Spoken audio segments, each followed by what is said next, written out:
Madame, Monsieur, bonsoir. Merci de nous suivre depuis la présidence où le chef de l'État se prête une fois de plus à l'exercice de l'entretien télévisé. Un an d'accession au pouvoir, plusieurs chantiers entamés, d'autres poursuivis, des changements dans la configuration diplomatique des relations et ce qui retient encore plus l'attention des Burkinabés, le volet sécuritaire et l'espoir, Monsieur le Président, que votre arrivée au pouvoir a suscité. Nous évoquerons autant de sujets et bien d'autres. Bonsoir, Monsieur le Président. Bonsoir. Et pour mener à bien la tâche qui nous a été assignée, je suis avec mes confrères Patenema Oumar Ouedraogo des éditions Sidoya et Ismaël Ouedraogo de la télévision Burkina Info. Bonsoir, chers confrères. Bonsoir, Lutte. Bonsoir, Monsieur le Président. Bonsoir. Bonsoir, Lutte. Bonsoir, Monsieur le Président. Excellence, cela fait une année que vous êtes dans le fauteuil présidentiel. Jeune capitaine de 35 ans qui ne s'était pas tracé un destin politique. Et depuis votre arrivée, à l'image des récents événements que nous avons connus, chaque jour pratiquement a été jalonné par des questions d'État. Excellence, comment est-ce que vous vous sentez aujourd'hui et comment est-ce que vous vivez tout ceci ? Depuis le premier jour, nous avons dit que nous avons été révoltés par des faits, ce qui a conduit donc à entreprendre ces actions. Le peuple a bien voulu, depuis ce jour, nous confier donc la destinée de cette nation, chose que nous assumons pleinement. Certes, ce n'était pas l'objectif, comme vous l'avez signifié, mais la mission est sacrée, on nous l'a confiée et nous avons juré de mener à bien cette mission. Donc, on se sent de plus en plus réconforté tant que le peuple est avec nous. Et cette mission va la mener à bien. Les derniers événements, Monsieur le Président, c'était les 26 et 27 septembre, avec notamment ce qui s'est passé au Burkina Faso. Vous avez fait un tweet en disant « Je rassure de ma détermination à conduire la transition à bon port, en dépit de l'adversité des différentes manœuvres. » Alors, comment vous vivez ces événements, ces multiples rebondissements contre votre pouvoir? Il faut d'abord signifier que, comme je dis, l'itinéraire emprunté est difficile. Nous avons une lutte à mener contre l'impérialisme. Et l'impérialisme, ce n'est pas uniquement ceux qui sont à l'extérieur, c'est surtout les valets locaux sur place. Ce sont des choses que nous vivons depuis le premier jour. Mais bon, on s'était dit que c'est logique, lorsque nous nous sommes révoltés, 2 mois, 3 mois, certains peuvent ne pas être contents, jusqu'à 6 mois on observait. Mais à un moment donné, il faut que les gens arrêtent. Ça continue, on a mis en garde plusieurs fois. Et ben, on ne peut pas concevoir qu'un an après que le peuple ait choisi son itinéraire, que nous sommes dans une nouvelle configuration, que des gens s'opposent à cela. Est-ce à dire que c'est la tolérance zéro désormais contre toute personne qui s'aventurerait à déstabiliser votre pouvoir? Ne dites pas notre pouvoir, je dirais toute personne qui voudrait, c'est-à-dire se mettre en travers de la marche de ce peuple-là. Il n'y aura pas de sentiment. Ça, c'est terminé. Nous avons assez sensibilisé, nous avons assez parlé aux gens. Et voilà. Ce n'est pas comme si on ne les connaît pas. Nous les connaissons. Certains sont venus ici, nous les avons dit. On vous flatte. L'impérialisme n'a pas d'amis. Peut-être que certains se sentent obligés parce qu'ils ont peut-être des serments qu'ils ont prêtés avec les impérialistes et il les faut aller au bout. C'est fini. C'est fini. Monsieur le Président, des sous-officiers, des officiers aujourd'hui, est-ce que toutes ces arrestations ne montrent pas qu'il y a un malaise au sein de notre armée au Burkina Faso? Pas de malaise. Ce sont des individus manipulés. Voilà. Il n'y a pas de malaise. Les hommes se battent au front. Il n'y a aucun malaise. Et si vous regardez ceux qui sont dans ces situations-là, ce n'est pas forcément des gens venus du front. Donc des Burkinabés se battent. On ne peut pas concevoir que d'autres qui sont à l'arrière, ils se permettent de rentrer dans certains projets. Et en fait, il faut reconnaître que les impérialistes, ils sont très malins. Ils peuvent prendre quelques individus avec qui ils traitent, et ces individus se sentent obligés d'aller au bout parce qu'ils sont menacés aussi. S'ils ne vont pas au bout, ce qu'ils ont pris ou bien les serments qu'ils ont prêtés avec eux, ils auront des problèmes. Mais ils vont embarquer d'autres personnes dedans. C'est peut-être que les gens soient intelligents. Mais voilà, il n'y a pas de problème majeur. Tout le monde ne sera pas d'accord, mais ça fait partie. Excellence, l'un des gros sujets d'intérêt pour la population, c'est bien la question sécuritaire, la sécurité et la défense. Une année après, le Burkina qui continue d'essuyer de lourdes attaques, comme on l'a vu à Conakry il y a quelques semaines. Alors, 53 morts, ce fut énorme, Monsieur le Président. On aimerait un peu comprendre ce qui s'est réellement passé. Les batailles, il y a des morts. Mais 53, on trouve ça trop. Sûrement que quelque chose n'a pas fonctionné. Les enquêtes sont en cours aussi. S'il y a des choses qui n'ont pas fonctionné à notre niveau, qu'on puisse régler ça rapidement. Mais il faut reconnaître que Combri, c'était une action audacieuse. C'était très audacieux parce que c'est une zone qui a été abandonnée, qui était sous contrôle terroriste. Donc, vous savez très bien, depuis 2021, personne n'y a mis pied. Il faut y aller. Toutes ces zones où on est absent depuis des années, nous allons y aller. Ce sera des batailles très dures, il faut s'y attendre, mais nous sommes là pour ça, il faut qu'on y aille. Alors pour rester dans cette région, Tangaï c'est une des communes rurales qui a été reconquise il n'y a pas très longtemps, avec à la clé l'installation d'une base militaire et même le retour des populations. Sur le terrain, vous pourrez le constater. Voilà. Il y a des choses même que nous voyons souvent qui ne nous plaisent pas forcément. Parce qu'il arrive que certains communiquent, on a reconquis tel village, les gens ont rejoint. Peut-être que d'autres personnes contestent ça, notamment sur vos plateaux télé. Mais ça constitue des victoires pour vous. C'est symbolique en termes de victoire pour vous, naturellement. Je suis d'accord, oui. Mais vous voyez ce qui se passe. Lorsqu'il y a ce débat-là, d'autres disent oui, c'est reconquis, d'autres disent non. Les villageois se mettent à se filmer eux-mêmes dans leur village pour prouver que c'est reconquis, et les voilà au marché, ainsi de suite. Bon, nous, dans notre stratégie, je dirais, ça ne nous plaît pas trop. Nous voulons que ça... Ceux qui veulent le constater, ils peuvent aller sur le terrain. Il y a des zones aujourd'hui, vous partez, vous circulez. Donc c'est mieux que les gens aillent constater. Mais on ne veut pas que les gens s'exposent en se filmant et puis en montrant. Le Premier ministre a dit il y a quelques mois qu'on était à 60% de couverture du territoire. Quelques mois plus tard, nous sommes à 1 an de votre pouvoir, du MPSR2. Vous pouvez quand même donner une idée de la reconquête du territoire burkinabé à l'ensemble des citoyens qui nous regardent. Il n'y a pas cette partie du Burkina où nous ne pouvons pas mettre pied. Les populations de Djibo, de Dori qui nous regardent diront nous sommes sous blocus, il faut des convois pour venir vers nous. Oui, même si demain nous sommes à 100%, on fera peut-être des escortes, on va protéger nos itinéraires. Parce que c'est une guérilla, c'est une guerre. 2, 3, 4 individus sortent et voilà, commettent des dégâts sur quelques camions et puis ils disparaissent. Et voilà, donc on va toujours protéger nos itinéraires, on va toujours escorter nos commerçants et tous ceux qui se déplacent. Alors l'une des plaintes, c'est le temps que ça met. Je prends l'exemple de la ville de Nouna qui a été ravitaillée rien que le mardi, mais là on a mis pratiquement 1 mois pour ravitailler cette localité-là. Bon, peut-être le délai est dû peut-être aux conditions du terrain. Avec la saison, peut-être c'est pas facile. Et la planification des missions, donc dans ces situations-là, c'est pas aussi simple.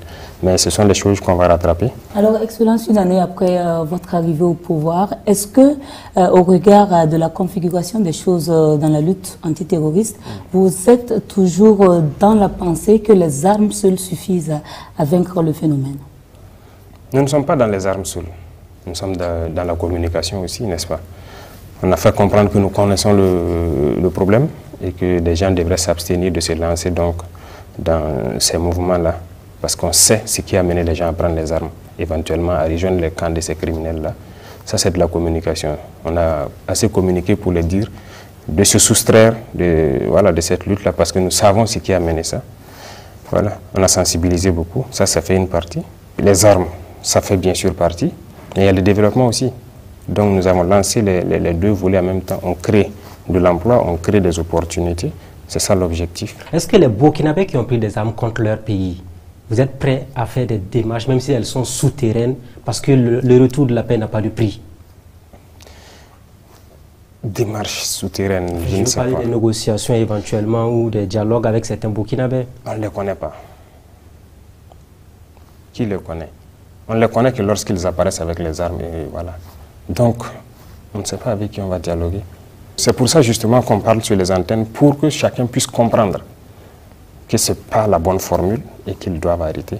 Mais si les gens ne déposent pas les armes, Voilà. On passe par la manière des armes aussi. Alors, il y a environ 5 mois, vous disiez que la guerre était au stade de l'introduction. Alors, à ce jour, la guerre est à quel niveau? Je dirais qu'on est toujours à l'introduction parce que l'équipement qui doit venir, ça commence un peu.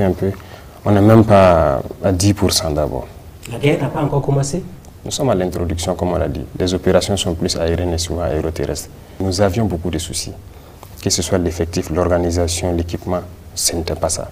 On se disait qu'il y avait de la logistique, des armes et tout, mais on ne voulait pas nous donner. Mais on est arrivé, on a constaté que ce n'était pas le cas. Il n'y avait rien, les gens n'ont pas préparé la guerre. Pendant que ça fait des années de guerre.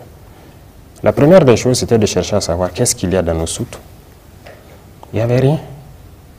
Il n'y avait rien. On ne pouvait même pas trouver 200 Kalachnikov en réserve. Pour l'ensemble des territoires burkinabés? Bien sûr. 200 Kalachnikov? Il n'y en avait pas en réserve dans les soutes. Okay. On a envoyé des missions à aller vérifier. Vous pouvez aller, vous êtes des journalistes, allez-y au niveau du matériel, vous les demandez en octobre qu'est-ce qu'il y avait, quelle quantité de munitions il y avait. On ne pouvait pas communiquer. Ce n'était pas nous en son temps qui allons sortir et dire ok, nous on croyait que, mais c'est pas ça, c'est une information qu'on donne aux terroristes. Il fallait s'équiper, être à un niveau. Aujourd'hui, je peux le dire, parce que nous avons au moins 10 000 fois peut-être cette quantité aujourd'hui. Donc, Excellence, quand pourrons-nous véritablement estimer le début de cette guerre? Ça a débuté, comme je l'ai dit, parce qu'il y a eu quand même de l'équipement qui est venu. Nous sommes à l'introduction. Voilà, donc vous avez attendu le développement maintenant? Oui, ne vous en faites pas. Vous ferez partie des grosses missions dans les jours à venir. Avec plaisir, Excellence. Je voudrais qu'on reste là-dessus une fois encore. Vous avez dit au début, c'était des petits problèmes logistiques et de considération de la vie humaine. Est-ce qu'une année après, vous maintenez les mêmes propos? Je dirais même, pire que ça. Parce que nous n'avons pas compris comment on n'a pas pu s'équiper, avoir un minimum pour faire la guerre. On était très surpris de voir qu'on n'avait rien. Même le côté logistique, les gens quittaient, lorsque vous voulez organiser des opérations dans un groupement, vous quittez Kaya ou Bobo pour venir à Ouagadougou. Vous gagnez quelques 5-7 pick-up, vous êtes content, vous repartez, vous faites, et vous venez réintégrer ici. Aujourd'hui, aucun groupement ne vient à la portion centrale pour chercher ses moyens. Ils ont tous leurs moyens, ils font leurs opérations. C'est en un an. N'est-ce pas l'occasion pour vous de faire la lumière sur l'audit au niveau des forces armées? Parce que vous avez dit qu'il n'y avait rien. Tout cet argent qu'on investissait, finalement, dont on parlait, est-ce que vous êtes prêt à faire toute la lumière? Parce qu'il faut quand même faire un audit pour comprendre pourquoi on n'avait pas des armes alors qu'on était en guerre depuis près de 7 ans. Il y a une justice militaire, et il y a même la justice civile. Il y a beaucoup de structures de contrôle. Nous avons donné le temps. Et je pense qu'on est même allé loin. Vous avez vu entretenir une réorganisation dans la justice militaire. Est-ce que vous avez cherché à comprendre ce qui s'est passé? On va même réorganiser parce qu'il y a des dossiers qui sont là-bas. On dit qu'il faut que ça avance vite. Il faut que les Burkinabés sachent ce qui se passe. Les officiers milliardaires en question, vous en avez parlé. Est-ce que vous allez les traquer jusqu'à leur dernier retranchement afin qu'ils rendent au peuple ce qu'ils ont pris indûment? Ce que je souhaite même, ce n'est pas les officiers seulement qui sont fautifs dans cette affaire. Il y a des militaires et il y a des civils. Vous savez très bien. Vous savez qu'il y en a qui ont été découverts, mais est-ce qu'ils ont été jugés? Rien. Allez-y aussi demander à la justice, faites vos enquêtes, demandez-leur quelle est la situation. Parce que je pense que lorsqu'il y a des situations comme ça, il y en a même qui ont... Voilà, il y a des structures de lutte contre la corruption qui ont porté plainte contre certains individus dans ce pays, allant dans ce cadre-là, mais il n'y a rien eu, non. Excellence, on va s'intéresser également à celle au sein de l'armée. C'est un aspect qui vous tient à cœur, mais il y a également un volet important sur la cohésion et l'entente au sein de cette armée. Bien avant votre arrivée, plusieurs observateurs avaient fait cas de division et de gestion clanique au sein donc de notre armée. Mythe ou réalité? Et si réalité, est-ce que vous êtes parvenu à restaurer la cohésion? Ce que je vous dis, la question de cohésion, il faut le prendre sur plusieurs angles. D'abord, on a dit une armée qui combat par, non, on aime dire par cotisation, c'est compliqué. Quand on dit unité, je pense que c'est du français.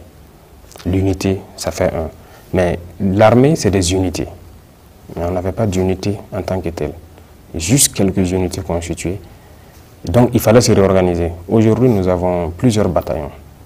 Des hommes qui sont ensemble, qui se connaissent très bien et qui travaillent ensemble. Ça, déjà, la cohésion commence par ça. Lorsque vous êtes ensemble, vous vivez ensemble, vous affrontez les terrains ensemble, vous ne pouvez qu'être unis. Donc nous sommes dans cette phase et tous les combattants sont unis. Ils sont dans des unités et ils sont voilà, en bonne cohésion. Ce que vous entendez un peu par-ci par-là des problèmes de cohésion, je dirais que ce n'est pas des problèmes en tant que tels. Voilà, c'est des individus. Vous savez, il y en a qui ne croient pas du tout qu'on peut aller nous-mêmes. Pour vous dire clair, lorsque nous avons décidé de nous séparer de certains partenaires, il y a des officiers qui ont carrément écrit, les fiches sont là.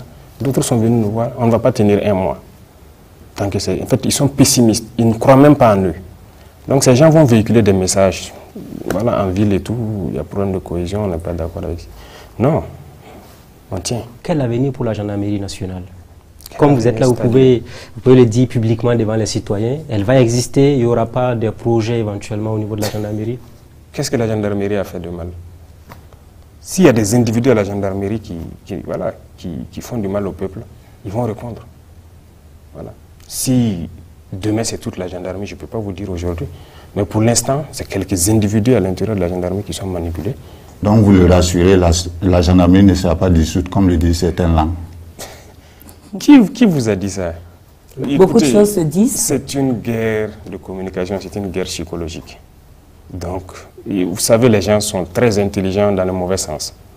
Voilà, c'est des fuites en avant. Ils s'imaginent ce qu'on va faire si jamais, si jamais, si jamais.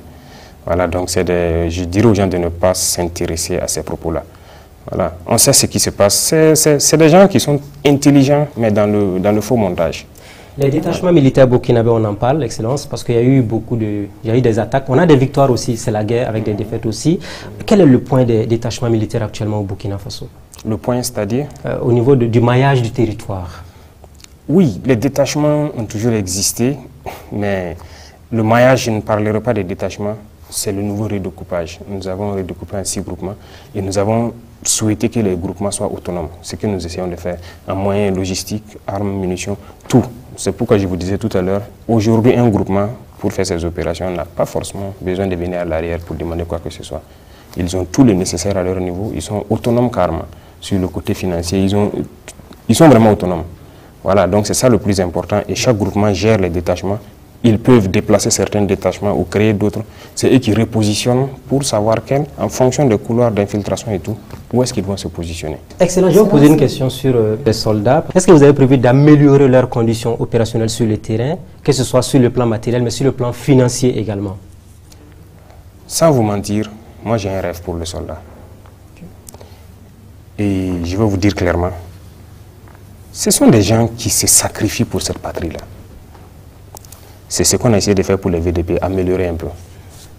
Vous savez que le soldat aujourd'hui, sa solde indiciaire, ce n'est pas ça. Nous tous, nous sommes soldats. Hein. Et à la retraite, il y a des soucis. Ce sont des choses. On veut faire la guerre, récupérer nos terres et exploiter nos ressources. Et je pense que quand l'économie se portera mieux, on va revoir la condition du soldat. Il faut qu'il vive bien et qu'à sa retraite, il puisse vivre dignement. Voilà, même les questions de logement et tout, on y réfléchit, on a déjà beaucoup de plans. Et pour ce qui concerne également les VDP? Nous avons déjà fait un petit effort. Je pense que les VDP, ils n'étaient pas payés à ce coût-là. Vous étiez à 20 000, vous êtes passé à 60 000 aujourd'hui. Voilà, c'est largement au-delà du SMIC. Et on compte aller plus loin. Voilà, mais je dis, tout dépend de la situation économique du pays. Plus on reconquiert et qu'on arrive à entretenir l'économie, voilà pourquoi je dis les deux vont ensemble. On va améliorer leurs conditions. Les VDP, ce sont des gens, c'est des civils comme vous, qui ont quelques jours de formation, mais ils acceptent d'aller se sacrifier. Mais est-ce que vous avez prévu d'améliorer au moins, parce que les familles des VDP aussi commencent à donner de la voix sur cette question-là? Oui, c'est des réflexions qui sont en cours, même les 10 millions de soldats, c'est des réflexions qui sont en cours. Vous voulez augmenter ça maintenant pour les familles? Pas question d'augmenter, il faut réfléchir à l'emploi. J'ai vu des reportages où les familles se font la bagarre pour ça. Et ce n'est pas intéressant et on connaît aussi beaucoup de familles de soldats tombés qui peinent à pouvoir rentrer parce qu'il y a des conflits. Ça, ce n'est pas intéressant. Il faut qu'on réfléchisse à une formule pour que ça puisse bénéficier à la famille du soldat. Et on va réfléchir à la même formule pour les familles des VDP. Une formule juste qui ne va pas heurter les sensibilités africaines parce qu'il ne faut pas que l'argent soit objet de division. Excellence, l'opinion s'intéresse également à la coordination du travail sur le terrain entre FDS et VDP parce que de plus en plus, on a le sentiment que les VDP tombent beaucoup plus au front. Et l'opinion aimerait savoir comment est-ce que tout ceci est organisé. Il y a une bonne collaboration. Pour la plupart du temps, tout se passe très bien. Ils évoluent ensemble. Voilà. C'est quelques localités où il n'y a pas de... C'est rare qu'il y ait des localités où il n'y a pas de FDS. Soit il y a la police, il y a la gendarmerie, il y a des localités où il y a l'armée. Donc ils sont encadrés sur la plupart des opérations. Mais ce n'est pas une statistique à faire comme ça, parce qu'ils sont peut-être plus nombreux que l'armée. Plus nombreux que l'armée. On a plus de VDP que de militaires. Vous croyez qu'on a combien de soldats? Quel était l'effectif de l'armée avant que nous en arrive? Allez-y chercher. Si cette année seulement on a fait un recrutement de quoi? 11 000 soldats. C'est totalement une armée. C'est parce qu'on avait un problème d'effectif. Alors, est-ce que vous êtes arrivé d'entendre que les VDP ou les FDS refusent d'aller au front? Refuser d'aller? Oui. Jusque-là, on n'en a pas vu le cas. Je pense qu'ils sont plus motivés à partir. Quand on a commencé la formation des VDP, et il y a quelque chose même qui se passe qui est très intéressant depuis qu'on a commencé à former les VDP nationaux et tout. Il y a des militaires même qui veulent évoluer aux côtés des VDP, qui veulent aller avec eux. Et il y a beaucoup de bataillons mixtes qui sont en constitution actuellement et ils s'entraînent. Il y a des militaires et VDP ensemble, ils s'entraînent durement et ils partent. Donc il y a de l'engouement quand même. Et quand on veut les envoyer quelque part, voilà, ils n'hésitent même pas. Actuellement, tous ces VDP qu'on a recrutés, formés, vous savez qu'au début, on se disait qu'ils n'allaient pas supporter le gilet et tout ça là. Bon, quelqu'un qui n'est pas habitué, qui n'est pas... Voilà, ça peut faire bizarre. Mais ils ont demandé à avoir les gilets casques. Certains croyaient qu'on n'allait pas avoir pour tout le monde parce qu'on a vu la polémique se monter. Tous